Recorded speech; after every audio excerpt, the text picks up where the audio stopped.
Assalamualaikum warahmatullahi wabarakatuh. Halo, saya Rafida Zulfa Mazida dengan NIM 218620101881. Saya dari Prodi Bimbingan dan Konseling 2021. Saya dari Universitas PGRI Banyuwangi. Video ini saya buat untuk memenuhi tugas ujian akhir semester mata kuliah konseling psikodinamik. Di sini saya akan menjelaskan tentang teori psikodinamik menurut Sigmund Freud. Sigismund Solomon Freud atau biasa yang dikenal sebagai Sigmund Freud lahir 6 Mei 1956 di Freiburg, Moravia yang terletak di kerajaan Austria. Sigmund Freud ini mengembangkan teori psikoanalisis. Psikoanalisis yaitu salah satu teori yang membahas tentang hakikat dan kepribadian manusia. Teori psikoanalisis ini umumnya untuk menangani permasalahan seperti kayak kecemasan, kemudian masalah kepribadian seperti ego, superego, kemudian konflik antara sadar prasadar dan tidak sadar. Kemudian saya akan menjelaskan tentang aplikasi konseling psikoanalisis Sigmund Freud. Konseling psikoanalisis klasik diakui oleh Freud sebagai suatu pendekatan yang hanya tepat untuk kelompok individu tertentu. Seiring perkembangan teori psikoanalisis klasik tersebut, seperti gangguan mental, gangguan kepribadian dikelompokkan ke dalam dua kategori, psikosis dan neurosis. Psikosis merupakan bentuk gangguan mental yang ditandai dengan hilangnya kontak dengan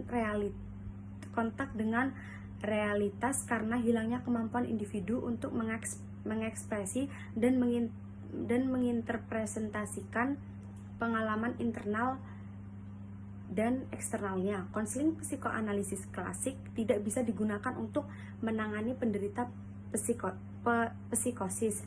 Neurosis ditandai dengan adanya gangguan emosi, kognisi, dan perilaku yang menghambat kemampuan individu untuk berperilaku secara sehat atau berfungsi normal.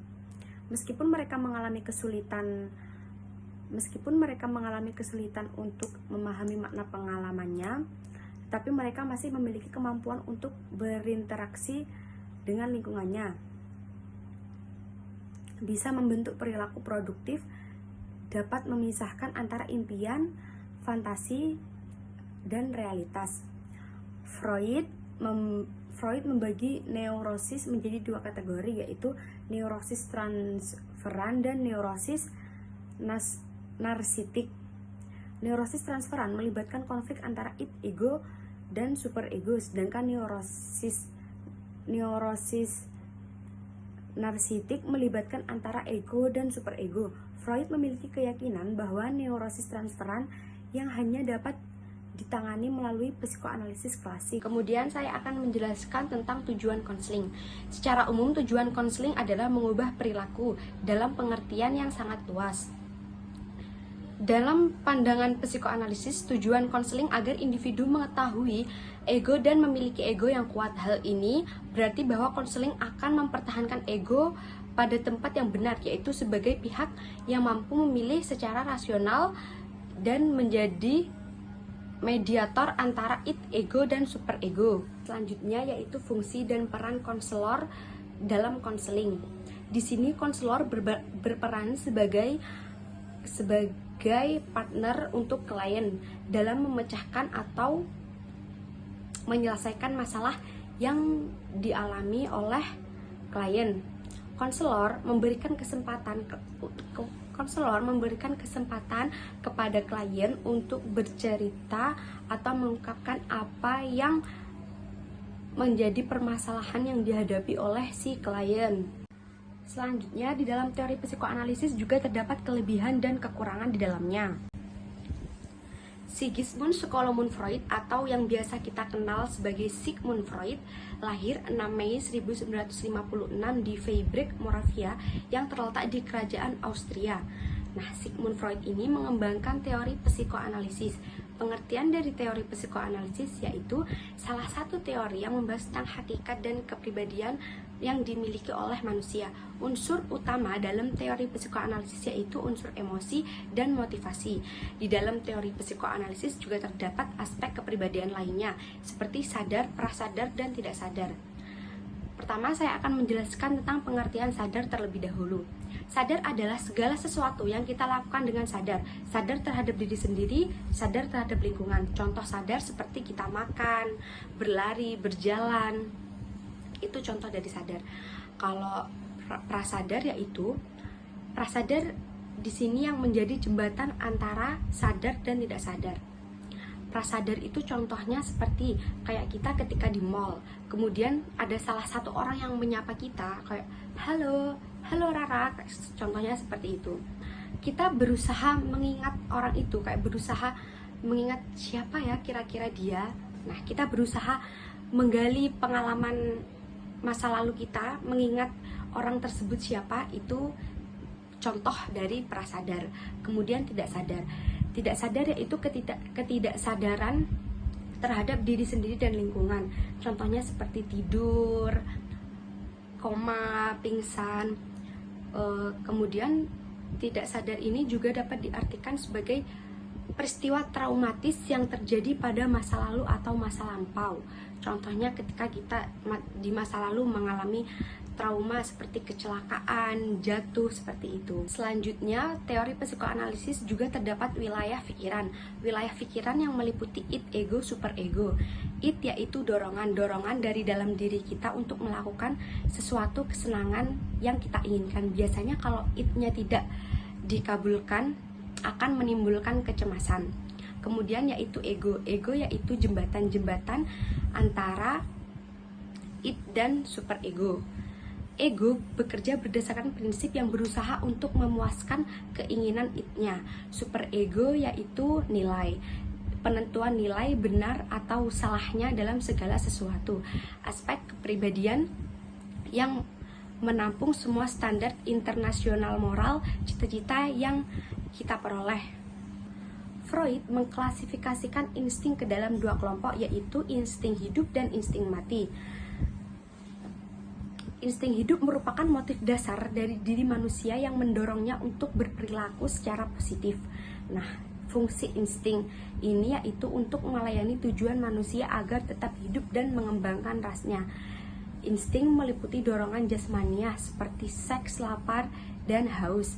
Energi yang bertanggung jawab dalam insting yaitu libido.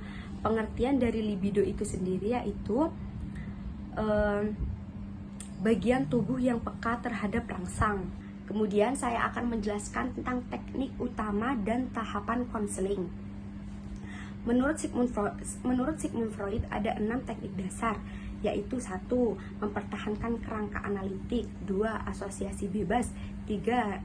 Interpretasi, 4. Analisis mimpi, 5. Resistensi, dan yang ke-6 transferansi.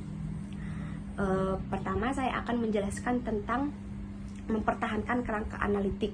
Mempertahankan kerangka analitik mengacu pada prosedural dan gaya seperti anomitas, relatif analis, keteraturan dan konsistensi pertemuan, dan memulai mengakhiri sesi dengan tepat waktu. Salah satu ciri yang paling kuat dari terapi yang berorientasi psikoanalisis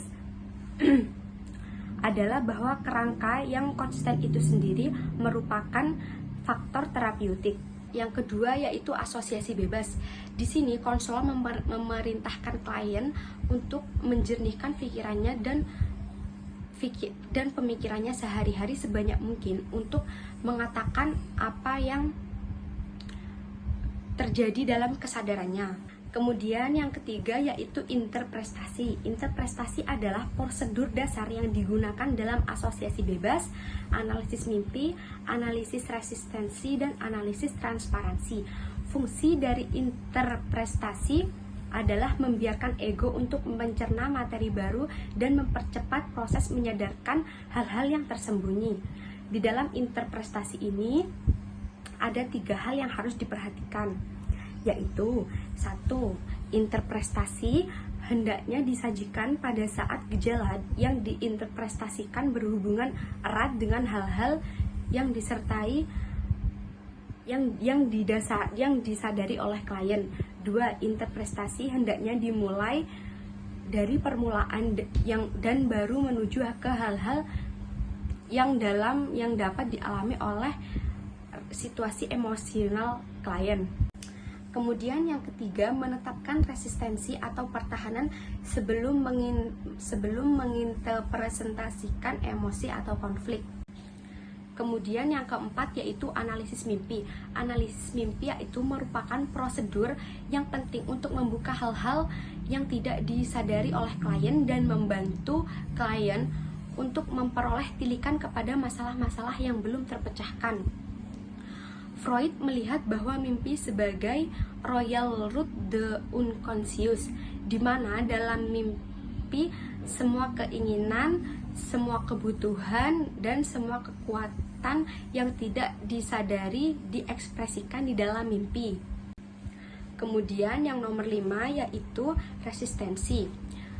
Freud memandang resistensi sebagai dinamika yang tidak disadari dan mengundang seseorang untuk mempertahankan terhadap kecemasan.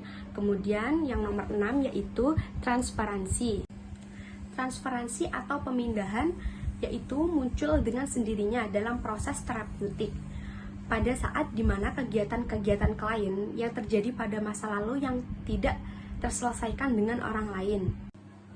Selanjutnya yaitu hubungan klien terapis sangat penting dalam terapi psikoanalitik. Sebagai hasil dari hubungan ini, khususnya dalam mengatasi situasi transferensi, klien memperoleh wawasan tentang cara kerja proses bawah sadar mereka, kesadaran dan wawasan terhadap materi yang ditekankan dasar dari pertumbuhan analitik. Klien memulai memahami hubungan antara pengalaman masa lalu mereka menekankan perilaku mereka saat ini. Pendekatan psikoanalitik mengasumsikan bahwa tanpa pemahaman diri yang dinamis ini tidak akan ada perubahan kepribadian yang substansial atau penyelesaian konflik yang ada. Selanjutnya yaitu hubungan antara konselor dan konseling untuk menciptakan kondisi terapeutik. Ada beberapa perbedaan bagaimana hubungan terapeutik dikonseptualisasikan dengan analisis klasik dan analisis relasional saat ini. Melalui hubungan terapeutik ini, klien dapat menemukan cara atau fungsi yang tidak lagi terbebani oleh konflik neurotik yang pernah mengganggu kehidupan mereka. Terapis psikodinamik saat ini memandang komunikasi emosional antara mereka dan klien sebagai cara yang berguna untuk memperoleh informasi dan menciptakan koneksi antara konseli dan konselor. Terapi psikodinamik muncul yaitu untuk menyederhanakan proses panjang dari konseling psikoanalisis klasik. Banyak praktisi yang berorientasi psikoanalisis atau terapis psikodinamik berbeda dengan analisis, tidak menggunakan semua teknik yang terkait dengan analisis klasik. Namun terapis psikodinamik tetap waspada terhadap manifestasi transferensi makna mimpi. Klien mengeksplorasi masa lalu dan masa kini, serta mementingkan materi yang tidak disadari. Klien dalam terapi psikoanalitik membuat komitmen dengan terapis untuk berpegang teguh pada proses terapi intensif. Mereka setuju berbicara karena produksi verbal mereka adalah inti dari terapi psikoanalitik. Mereka biasanya diminta untuk tidak melakukan perubahan radikal dalam gaya hidup mereka selama periode analisis, seperti bercerai, berhenti dari pekerjaan. Alasan untuk menghindari perubahan tersebut berkaitan dengan proses terapeutik. Dengan melemahnya pertahanan, klien psikoanalitik siap untuk mengakhiri sesi mereka ketika mereka dan analisis mereka sepakat bahwa mereka telah menyelesaikan gejala dan konflik yang dapat diselesaikan. Telah mengklarifikasi dan menerima masalah emosional mereka yang tersisa, telah memahami akar sejarah kesulitan mereka, telah menguasai tema inti, dan dapat mengintegrasikan kesadaran mereka tentang masalah masa lalu yang berhubungan dengan mereka saat ini. Analisis yang berhasil menjawab pertanyaan mengapa seseorang pasien mengenai kehidupannya. Klien yang sukses dari terapi analitik melaporkan bahwa mereka telah mencapai hal-hal seperti pemahaman tentang gejala dan fungsi yang mereka jalankan. wawasan tentang bagaimana lingkungan mempengaruhi mereka dan bagaimana mereka mempengaruhi lingkungan, dan mengurangi pertahanan diri. Kemudian saya akan menjelaskan tentang contoh kasus yang menggunakan teori psikoanalisis. Lucy adalah seorang anak remaja berusia 17 tahun. Ia masih duduk di bangku SMA. Lucy tinggal dengan orang tuanya. Keluarganya sederhana namun bahagia. Tetapi Lucy tidak terlalu dekat dengan ayahnya. Walaupun ia tidak terlalu dekat dengan ayahnya, tetapi Lucy tetap menghormati ayahnya dan menghargai ayahnya dibanding adik-adiknya yang suka membantah terhadap ayahnya. Kemudian pada suatu hari Lucy tidak sengaja pergi bersama temannya ke rumah makan dan tidak sengaja bertemu langsung dengan ayahnya bersama perempuan lain selain ibunya. Kemudian dari situlah Lucy merasa kecewa dan sakit hati. Ia berniat membunuh ayahnya karena sudah merasa kecewa dan ayahnya tega menyakiti ibunya. Dan ia sampai tidak menganggap kembali ayahnya sebagai sosok ayahnya lagi karena sudah terlanjur kecewa. Jika dilihat dari id-nya, Lucy adalah seorang anak remaja yang berusia 17 tahun yang masih duduk di bangku SMA. Ia tinggal dengan kedua orang tuanya. Ia berasal dari keluarga yang bahagia, sederhana. Walaupun Lucy tidak terlalu dekat dengan ayahnya, tapi ia masih menghormati dan menghargai ayahnya dibandingkan adik-adiknya. Jika dilihat dari egonya, ingin membunuh ayahnya karena sudah terlanjur kecewa. Jika dilihat dari super egonya, mengatakan bahwasannya untuk tidak membunuh ayahnya walaupun dengan rasa kecewa dan sakit hati karena perbuatan tersebut tidak sesuai dengan moral dan akhlak berbakti kepada orang tua. Dapat disimpulkan bahwa dalam konseling psikoanalisis lebih sebagai proses untuk mereduksi terhadap ego dari yang sebelumnya terus tunduk terhadap impuls-impuls atau hukuman kode moralnya menjadi lebih memiliki kekuatan ego. Sekian video dari saya. Mohon maaf apabila masih banyak kurangnya, masih banyak salah katanya. Sekian, terima kasih. Wassalamualaikum warahmatullahi wabarakatuh. See you, bye-bye.